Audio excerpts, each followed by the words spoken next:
Hey guys, welcome to Main Street Living, guys. I'm Quincy Carr. I'm Tom Gregory. And I'm Danielle Alvari. Fun crew we got on today, and just in time for March, which is National Nutrition Month. So, Quincy, I got to know, what's the favorite healthy meal? What's the favorite cheat meal? All I know is that I focus more on my health and I do a lot of crunches. So Okay. Well, so that's what I chips, crunch on. man. Any kind of chip or puff, absolutely. Tom, what about you? I combine my healthy and cheat. So I go froyo because it's solo. Yeah, I'm quoting Dove Cameron from Liv and Maddie, but I got girls, so I gotta live with that. But so froyo, you think it's healthy, but then you just pile it on all the cookies and candy, and then you're I was cheating. wondering where you're going with the froyo. I was like, is this as healthy or is All right, so Danielle, I know you are a healthy person, right? I try my best. I feel like I'm one of those people, I'm sure a lot of people can relate, where the day starts really good and then dinner is where I just kind of blow it out. And that's where I'll have a really nice meal. But during the day, pretty clean, pretty healthy. It just depends. But I love smoothies. I make a smoothie every day. So that's a big thing for me. And I think that's a thing that we tend, especially in Los Angeles, tend to overpay for. We'll go buy a $7, $8 smoothie when you can blend the fruit at home. So Yeah. just something to keep in mind. Well, Then you got to clean the blender out. Well, another thing that we can keep in mind, number one, Danielle, you owe me an apple pie. Two, we got a great show lined up for you guys today, including we're saving the environment and we're saving your March Madness brackets too. Plus, we got a couple stories about making your kids smarter and healthier. But first, some vegan options and all kinds of healthy food. That's coming up next on Main Street Living.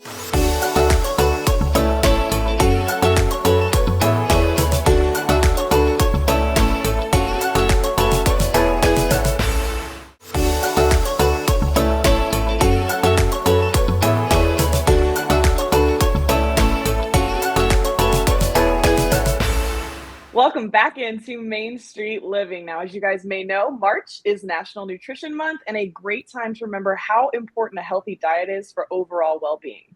That's right. Our next guest is on a mission to change the health outcomes of her community, one home-cooked meal at a time. Welcome, Jen Nation from Olivewood Gardens. Jen, welcome to Main Street Living. Hello. Thank you so much for having me today. Oh, thank you for being here. Could you give us a quick overview of Olivewood Gardens? Absolutely. So Olivewood Gardens is a nonprofit located in National City. We're on an 8-acre property and we have an amazing garden where we grow healthy, nutritious fruits and vegetables. And our programs really range from serving kids all the way from 2 years old all the way through their adult life. And so we operate programs for elementary students. We run a field trip program where students come to Olivewood 3 times a year and they learn about the connection between what you're growing, environmental science and nutrition education. And they really have a progression-based program where each time they come to Olivewood, they learn different parts of, growing food, plant propagation, and then they're able to go into the kitchen and create a healthy meal with food that's grown right on property. Nice. We also run high school programs. We have some internship programs for high school students. And then what we'll talk about here in a minute is our Cooking for Salud program. That's right. As we transition into that, you offer a bunch of different programs for both kids and adults, as you mentioned. But one of your most popular classes is about cooking. So tell us about the Cooking for Salud program and what is it? Yeah, we offer lots of programs. And one of them, like I mentioned, is our elementary field trip program. And from that program, kids were going home and they were telling their parents what they were learning. They were asking about certain kinds of foods and fruits and vegetables. And so the program Cooking for Salud really came about as a result of these parents who kept calling, asking us for recipes, and they wanted to learn more.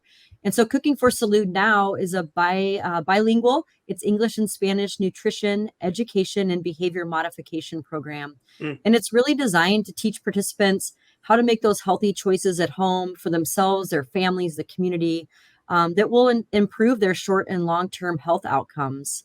So in this 8-week program, participants are learning about healthier grains, reducing sugar, meat alternatives. They're learning about kind of like debunking myths about nutrition. So, things that you might hear, they're learning, kind of what the truth is behind all of that. Nice. Why is that so important for the community surrounding Olivewood Gardens? Why is this program important for them? Yeah, it's important for a few reasons. One, there's a high rate of diet-related health conditions in National City and South Bay. A lot of instances of type 2 diabetes and obesity. So this program, and this is because we're in a community where unfortunately there is lack of access to healthy food, and so our program, Cooking for Salud, really helps people identify where they can access this healthy food, the education on what to do with the food. Then it's also a community building program as well. So it's not only about learning for yourself, but the participants really go back into the community, into their families, into their school districts, and share what they've learned to hopefully change this conversation and the health outcomes for the community overall long term. Yeah, and it's really cool because they also become graduates, right? And graduates of the Yes. program are called Kitchenistas, if I said that correctly. What role do they play in the community? Yeah, so once people participate in the 8-week program, one of their sessions in Cooking for Salud is actually called Kitchenista 101. And a kitchenista is a person that's graduated from our program. It's a kind of a made up word, but means expert in the kitchen. And so our kitchenistas have a million opportunities to continue their education journey after they participate in the program. In ways that they do this, they have monthly meetings, both based on education and some fun things as well. They learn about nutrition and health. They continue to, they've learned things like public speaking. They get their food handler's card. They've participated in financial literacy programs. They've learned about caring for aging family members. They've done meditation sessions.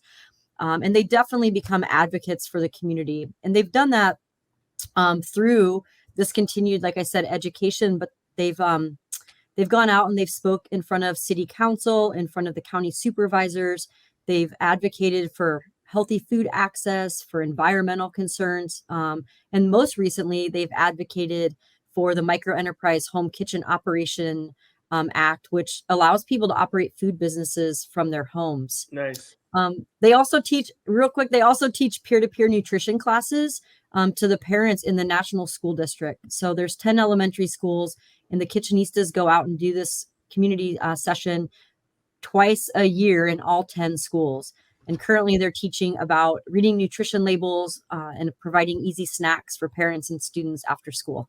You talk about easy snacks. Do you find that people are surprised by how delicious a healthy meal or healthy snack can be instead of something just straight out of the bag?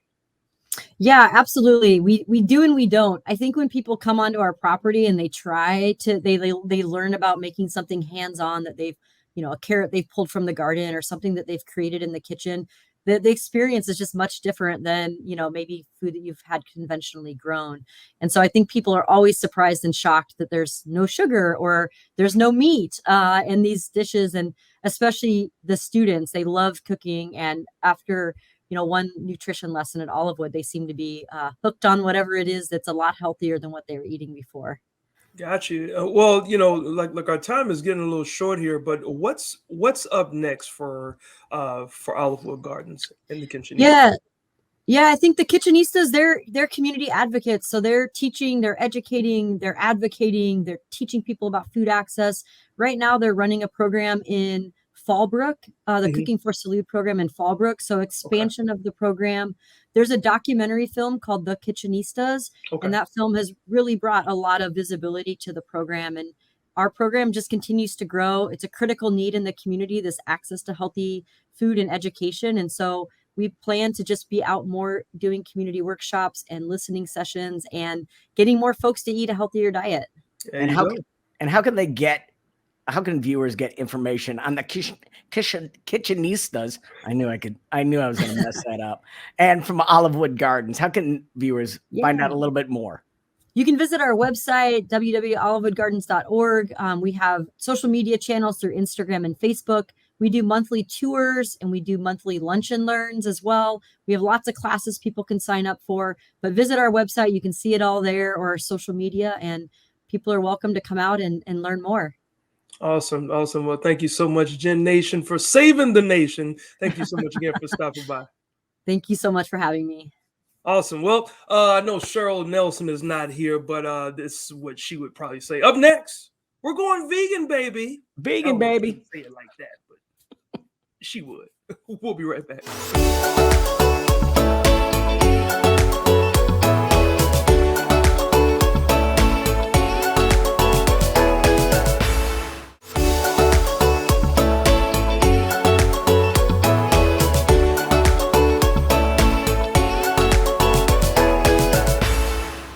Welcome back into Main Street Living. Now, I'm sure you guys know food culture has never been bigger than it is right now. But today's foodies are more than just people who like to eat.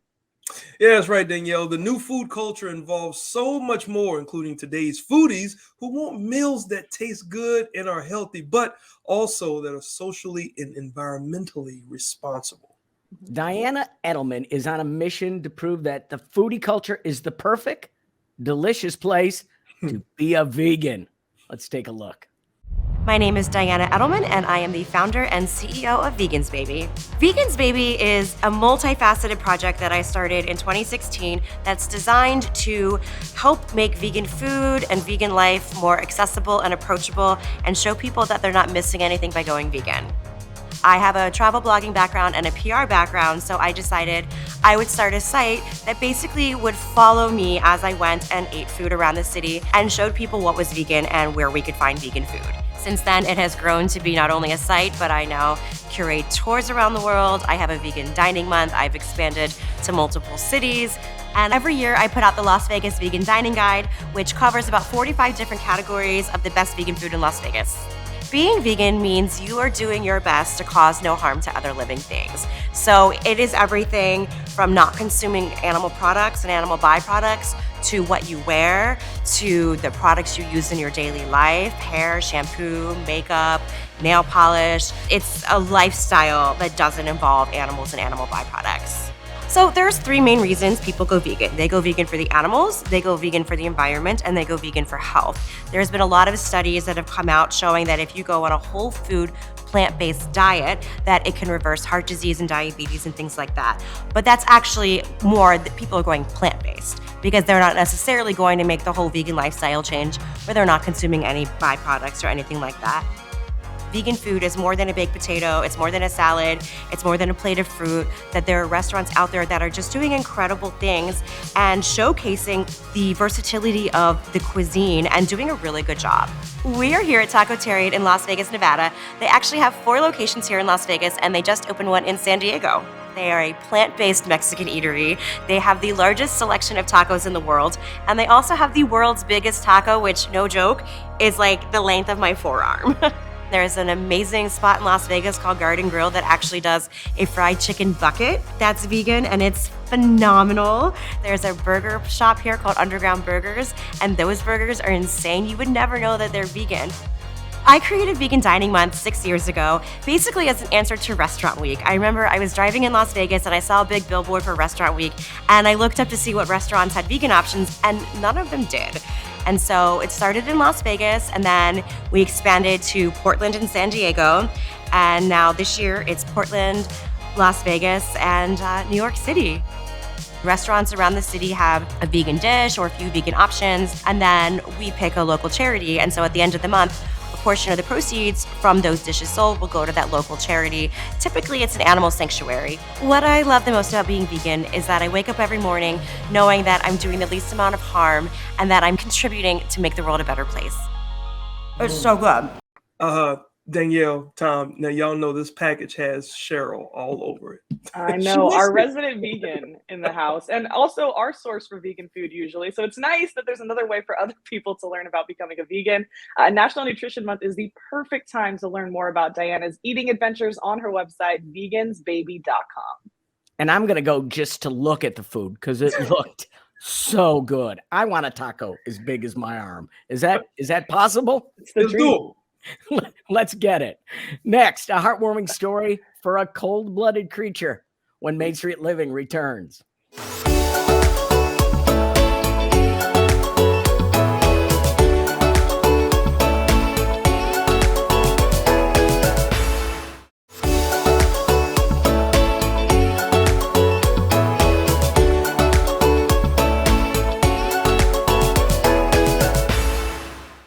Hey guys, welcome back to Main Street Living. Now, the U.S. is home to more than 3,000 different species of native animals, and sadly, scientists predict that nearly 40% of these species may face extinction by the end of the century if we don't step in and help. And stepping in to help is exactly what our next guest is doing for a native species in her community. Please welcome to Main Street Living, Sally Gale. Sally, thanks so much for making the time for us today. Thank you for having me on your program. So, a few years ago, you came up with kind of a sad situation with some of the wildlife in your area. What happened that made you realize that the newts needed your help? Well, my husband and I were on our way back from dinner, and it was a rainy night and a warm night. And about 2 miles from my ranch, we came across this section of road, about a mile length of road, that was full of debris. There was a hillside on one side and a lake on the other, and a lot of the branches from the hillside had fallen into the road. But we noticed that some of these branches looked just like some of the other branches. They were the same length, they were the same shape, and they were moving. So I got out of the car. I told Mike, stop, I'm getting out of the car. And so I got out of the car in my nice clothes in the rain, and I walked that mile stretch of road. And as I walked, I ended up picking up 45 dead newts and 5 live newts. Wow. And by the time I got to the end of that stretch of road, I was determined. I had this emotional thing going on with me. I was determined to do something about all of these poor newts that were dying in the road for no reason at all. So out of that one night, you founded the Chileno Valley Newt Brigade. Did I say that correctly? Yeah, you got it. Oh, very good. That's a first. Who's involved with the Newt Brigade, and what's the process of actually helping these little newts cross the road? Well, I founded the Newt Brigade with a friend. Her name is Gail Seymour, so I wanted to mention Gail. But what's involved with getting these little newts to be in a safer situation on the road is really a lot of people. So at this point in time, we're about 4 years into our organization. So at this point in time, there are about 70 people who each have a day of the week that they go out on the road, and they have a certain area that they're responsible for. And what they do is they walk along the side of the road with a flashlight, because it's going to be dark, right? And they find the newts, they photograph them, they collect various amounts of information on them and store it in iNaturalist, that app, iNaturalist. And then they pick up the newt and get it off the road. So that's kind of our basic procedure on the road. Additionally, we have a group of people that is looking into some kind of alteration of the road that will make crossing the road for the newts a safer proposition and will enable their population to survive. So, for people who don't know, can you tell us a little more about the newts, what they're like, and what role they play in the ecosystem? Sure. The newts are, many people call them salamanders. There's all kinds of them all over the world. They come in all kinds of colors and designs. Some of them are polka dot newts. Our newts are not polka dot. They are California newts and rough skin newts. And they have orange tummies and darker backs. They're very slow moving. They're very cute. They have big buggy eyes, and their skin is really soft, and their bodies are just tender, you know. So they're easy to pick up. I can't really tell you anything about their role in the ecosystem. I just would say that they belong here as much as we do. And it's a shame, you know, that we're killing them off. So Why do you feel it's important that we protect these creatures? because they deserve to live just like we do, or any other animal. They're small animals. It doesn't mean that they're less important than other animals. They're just as important as a mountain lion or a deer or something larger that we're more aware of. But they're just part of the whole web of life that we are so fortunate to be a part of. Could you ballpark how many newts do you think you've been able to save so far? Yeah, this year we've been able to save about 8,000 live newts. Wow. We also document the dead newts, so there are about 2,000 dead newts. So our percentage is pretty good. The first year that we started out, we were about 50-50, and now we're about 80% saves and 20% failure rate. But those dead newts are useful to us because we're collecting them, freezing them, and then making them available for research. We understand that this is now going to be the subject of a short film being produced about the Newt Brigade. We've been able to see some of the footage here. What's it been like, and when is the film going to be out? Well, the film is by Laurie Eanes, and she just, showed up like everything else that happens to us. It just sort of happens. We don't try to make it happen. It just, newspapers call and filmmakers call, and we welcome them. But she's hoping to finish this film by the end of the summer, and she's hoping to show it at the local film festival. I think it's called the Green Film Festival. And it's been fun working with her, and it's very exciting to have our efforts put on film. So we're just very pleased that she's out there in the rain with us. So Sally, why would you encourage other people to protect their environments and get involved in causes near them that they care about? Well, I guess the big picture, and your host alluded to this in the beginning, is that, we're basically overpopulated. Nobody wants to say that word. It's sort of a no-no, but, humans have had a great impact on the earth, and there have been many, many, many, many books written about the loss of species worldwide. So, that's an intellectual reason to get involved. But I think another reason to get involved is that there are things that any of us can do if we just pay attention to the natural world around us, that will improve and protect habitats.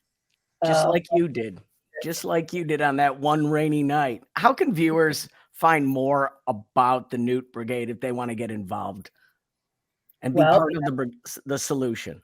Yeah, we have a website, ChilenoValleyNewtBrigade.org. They can go there, and from that website they can contact me directly, and I'm happy to talk to anybody. Well, thanks so much for talking to us today. Thank you for our viewers, and also a thank you from the Newts. I'm sure they're quite happy that that one night happened, that one rainy night. Thank you so much, Sally. You're welcome. Thank you. Up you. next, ways to keep your mouth healthy, right here on Main Street Living.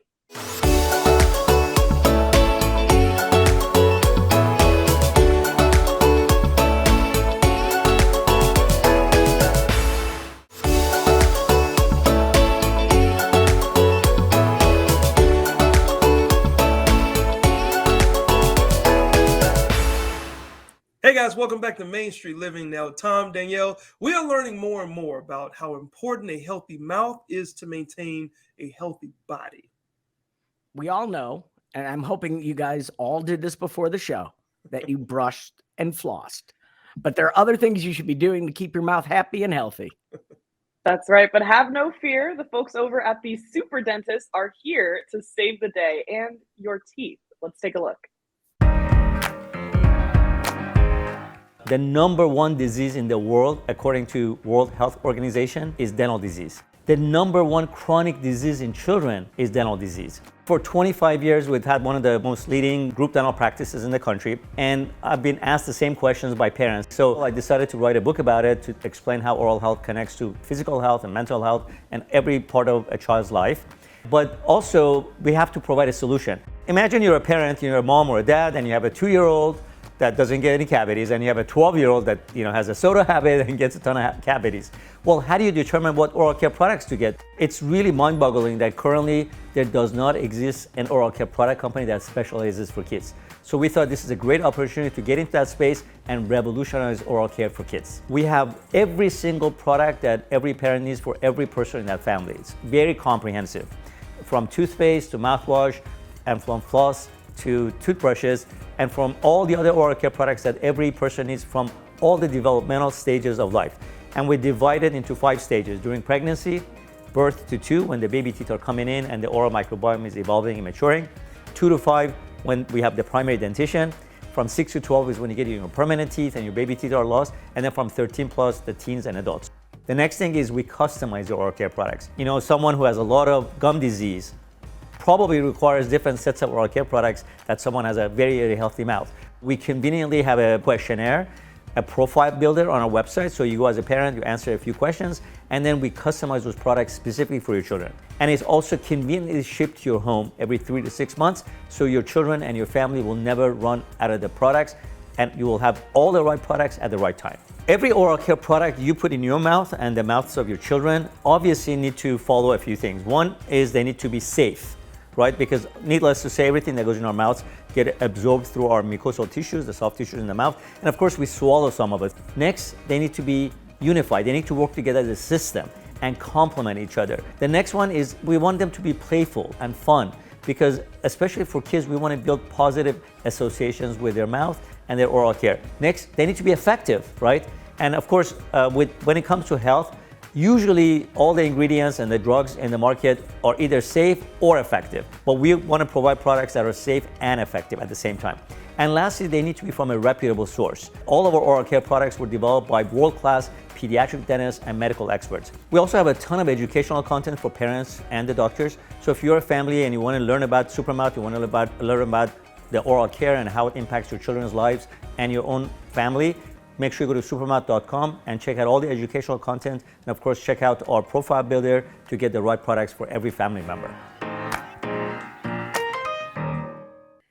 Strangely enough, when I was a kid, my teachers would call me Supermouth. I feel like Unrelated. Had nothing to do with my teeth or my breath or my flossing. They would well, just call you know me what? I Supermouth. feel like we can all be standing like this when we brush our teeth, but you guys can find more information about the Supermouth products at supermouth.com. And I love this because I loved my dentist growing up. I think it's very important to have a dentist you love. So definitely check that out. But coming up next with us, do you need a little help with your bracket? We are breaking down the madness next.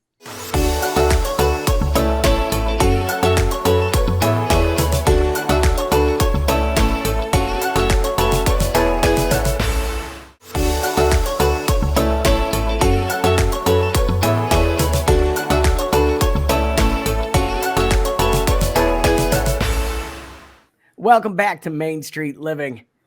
It's March, so are you feeling it? Are you feeling the madness? We're quickly approaching one of the most popular, most exciting, and depending on your bracket, one of the most nerve-wracking championship tournaments in all of sports. Yeah, Tom, I don't know if I'm feeling the madness per se, but you are correct. The madness of March is upon us, and of course, you'll be able to follow all of the matchups right here on Your View on our show called Breaking Down the Madness. Now, sports analyst Adam Finkelstein is here with us with more details. Welcome to the show, Adam. Yeah, thanks for having me. All right. So, of course, as Tom alluded to, people are mad out there, right? Okay. It's the month of March. Now, you'll be contributing your expertise to a show on Your View that goes deep into the details of the NCAA tournament called Breaking Down the Madness. So tell us what the focus is of the show. Well, we've done this show for several years now, and it's really a lot of fun because it allows us to look forward to the tournament itself and on a week-to-week basis. So we get to recap some of the most exciting action, relive those moments, and then forecast what's coming ahead in the week to come, and really just keep up with the tournament as it evolves. So it's a lot of fun, can help you with your bracket early on, and then help you keep tabs on the tournament if you're actually one of those people who doesn't call out of work sick during the month of March like I do. Well, it's a great show that I've actually been really excited to be a part of in the past, obviously covering a betting side more. But you and I both know that there's a lot of cool stories that come out of March. So obviously the tournament hasn't started yet, but it's too early to talk about which schools you think have an interesting story this year, or which teams you kind of have an eye on for who has performed better or maybe worse than you've expected. I think Kansas and UCLA are two of the teams that I'm really intrigued with. Obviously, they're quote unquote blue bloods. So there's storylines around them. I think for Kansas, having won the championship last year and then gone through really just wholesale changes, had 2 guys drafted in the first round of the NBA draft, had to hit the transfer portal as well as the high school recruiting ranks to kind of rebuild this roster. And they're right here in the thick of things again. Bill Self proving that, after Jay Wright and Coach K kind of moved on from college coaching, he may be the biggest personality in all of college basketball. And certainly an opportunity to repeat as national champions would solidify him in that spot. UCLA, as I said, and I'm not just saying this because I'm talking to you, but I really do think they have a chance. I think they brought in a couple of really high-powered freshmen, but they Amari got them Bailey. Yeah. But here's the thing, Amari Bailey, everybody knew he had this huge following, and they've got him to buy into the bigger picture here, and that's really a huge thing for Bailey, and everybody's really contributing to the collective effort. And I think now that they're healthy, they got a chance to really make things really make a run here, and they've done it in the last couple of postseasons. I think if I had to pick a couple early favorites, they would be right there with Kansas. I agree. And I think it's that coaching advantage you were talking about too, with Bill Self makes incredible halftime adjustments and lost 6 of his 8 top scorers from last year's team. So really cool that they've been able to kind of sustain things this year. And of course, I'm a big UCLA fan, so I'm very excited. All right. I didn't realize that. No, just a little. Yeah. I mean, okay, so here's where I'm a little lost in this whole UCLA thing. No one wants to talk about Texas Longhorns. They never make it past the Sweet Texas 16. is good. And it upsets me all the time. But don't they have a player on there named Carr? Marcus Carr. And listen, here's the story of Texas. I mean, it's the midseason coaching change and the job that Rodney Terry has done, having to take over from Chris Beard, and then having an opportunity, if they make a postseason run, to win that job outright, not as the interim head coach, but as the full-time head coach moving forward. I think, when that change first took place, he was viewed as a long shot candidate, but Texas has played so well under Rodney Terry that he's got to get consideration, especially if they can make a run in March. And they, it's not just Marcus Carr. They've got Tyrese Hunter. They can beat you in a lot of different ways. The backcourt, those 2 guys are obviously very good. But Right. This is a team that really is playing with some passion. They know they're playing behind their coach. They know this is really a once-in-a-lifetime opportunity for him to get what is considered to be one of the better jobs in all of college basketball. Right. Yeah, and the Big 12 has been the Big 12 has just been its own absolute gauntlet this year. It's been incredible. And people love the stories, obviously, of March, especially if you're not like us who follow sports every day. Is there any potential Cinderella stories that you see coming out of March? I think that it's almost too early to tell. I mean, I think that, it's hard to call. Obviously no one refers to Gonzaga as a mid-major anymore. I wouldn't want to play St. Mary's either. I wouldn't want to play whoever comes out of the A10. I think it's the Cinderellas are going to emerge. That's what makes them Cinderellas. We don't know who they are before the dance arrives. And so, nobody thought UMBC was going to be Cinderella before their slipper was bigger than anybody. So that's what makes this the most entertaining thing in all of sports, in my opinion. It's just the unpredictability. What about players? Are there any players in particular? Because I know you follow high school, so you've covered some of these players for a long time. Yeah, I think from a player perspective, there again, you never know, but I'm going to go with Kyle Filipowski at Duke. Duke is a team that nobody's talking about. John Shire just set a record. Yeah. He hasn't lost a game at home. Kyle Filipowski, one of the best freshmen in the country. They could make a run even though nobody's talking about them, and he has been one of the best freshmen in the whole country. No doubt. So lastly, Adam, you got to give us a prediction. Well, I mean, Danielle, it's your show, right? So I got to go with UCLA. There you go. Okay. Yeah, all right. So unbiased. no Texas Longhorns, nothing. Texas is good. It's going to be a really good tournament. I think. I think what Adam's saying too is because we don't know who the Cinderellas are yet, because there's a lot of kind of parity this year. It seems like. In all seriousness, I will say this. I think in any given year, there's 6 to 10 teams who can win it. I think there's legitimately 16 plus teams that could get to a Final Four this year. You got it. Yes, that's what's so exciting about March Madness. It gets everybody involved. It's just win and you advance, otherwise you go home. And there is going to be a new Breaking Down the Madness show each week with Adam, of course, beginning on March 13th. So check your local guide for those run times. Thank you, Adam, so much for getting us all amped up for the madness. Thanks for having me. All right. Well, Adam was teaching us a couple of things about March Madness, and up next we're going to meet a champion teacher. Stick around and see who it is.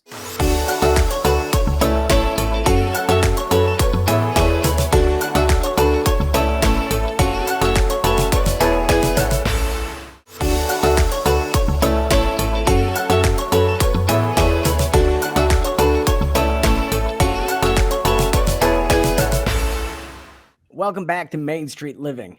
Teachers are some of the most important and influential people in our lives.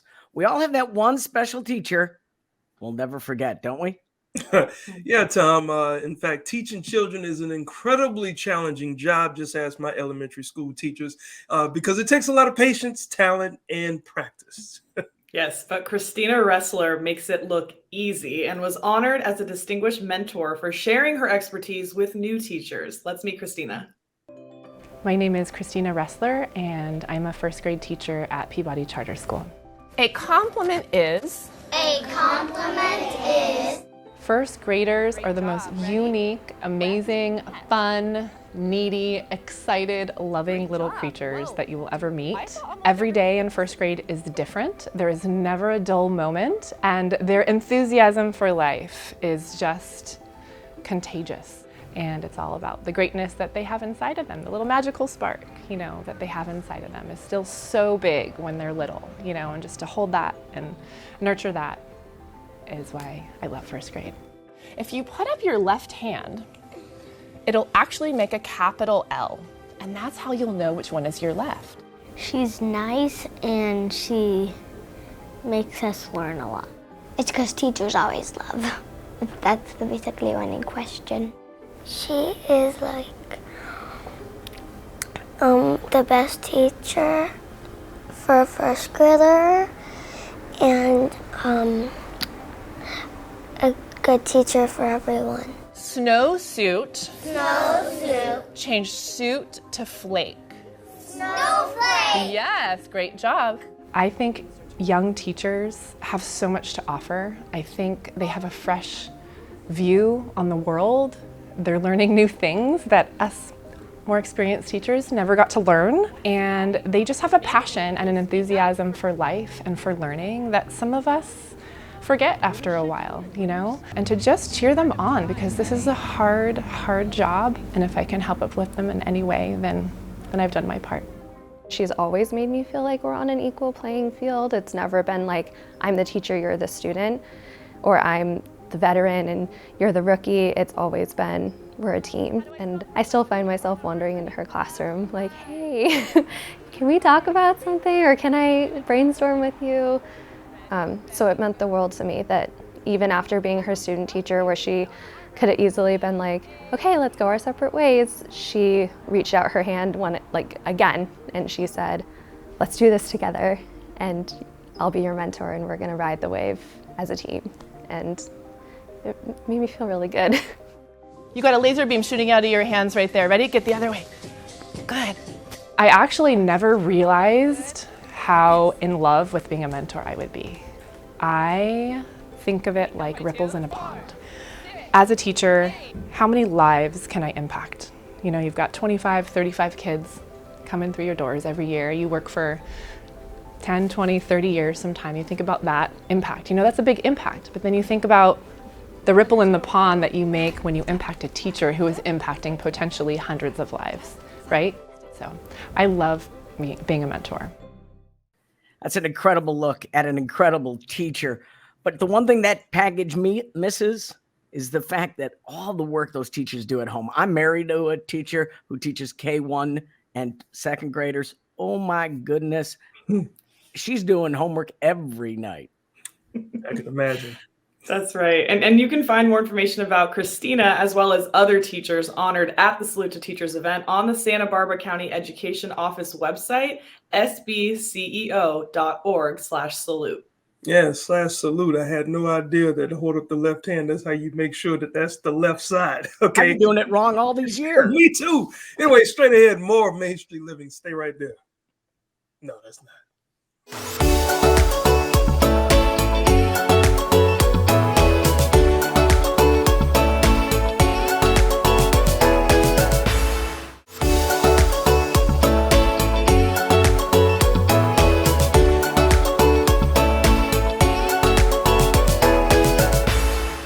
Welcome back in. Thanks for joining us again on the Main Street. As always, we hope you can always take something away from this show. I know that Tom is very excited to get one of those arm-long tacos. Arm-long tacos. We learned a lot this week. You can now watch us on the go, too. Just download the Cox Contour app, sign in, and then search for your view so the learning will continue.